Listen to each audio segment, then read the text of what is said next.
ได้ขอหมอลำผมมีเพลงนี้เลย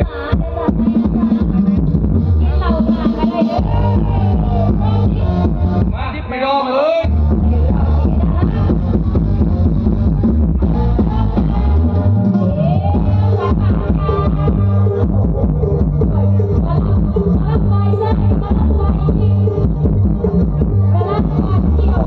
เจ้าผมต้องว่าห้องเลยพี่น้อง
ลุกพี่น้องเฮ้ยอ้วนสุด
มวนซื้อ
เหนื่อยหรือยัง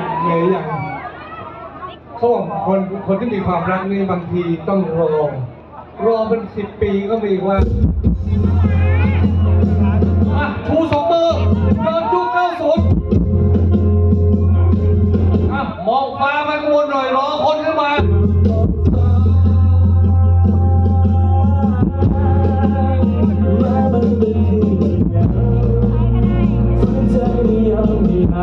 ข้างหน้าชูมือไว้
ไม่ห้างเกินแล้ว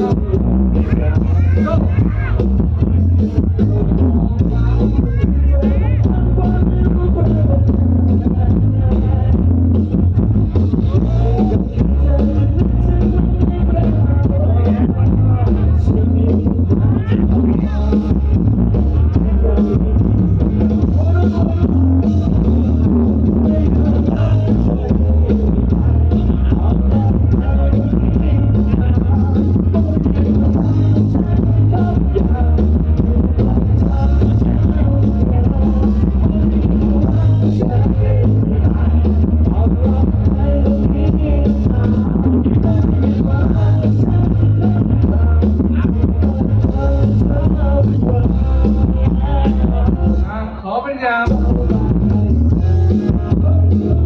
โดนยุคเข้าสู่นะ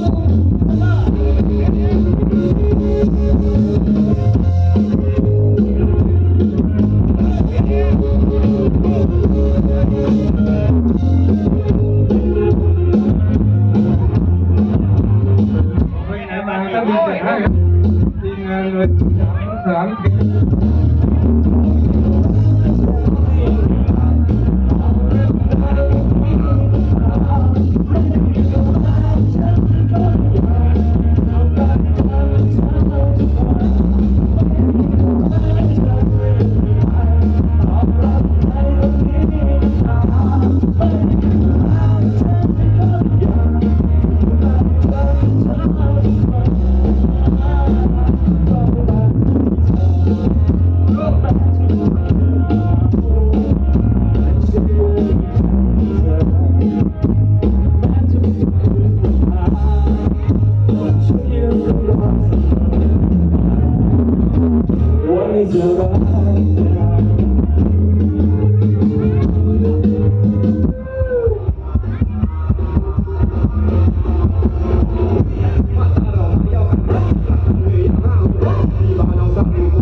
คนสวยจังใครจะไม่มองตกเท้าพันนาและใครจะไม่จ้องหัวใจของดีที่ยังไม่โคจรมันยังไม่เริ่มมาเป็นคู่ใจ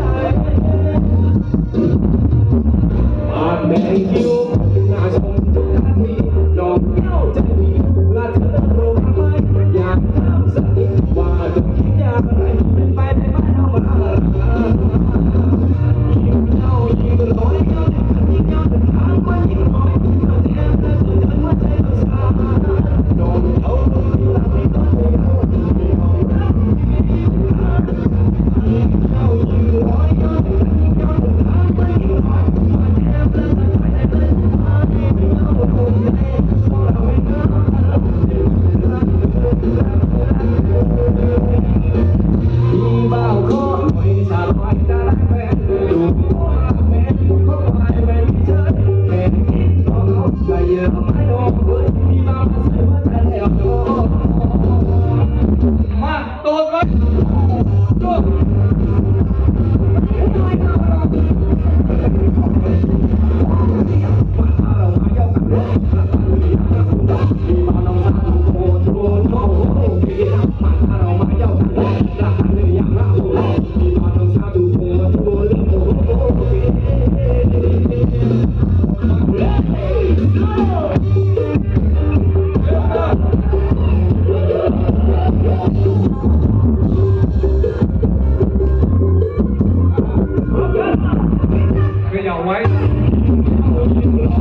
โอ้ยยืนไกลแท้ โอ้ยพี่พี่ก็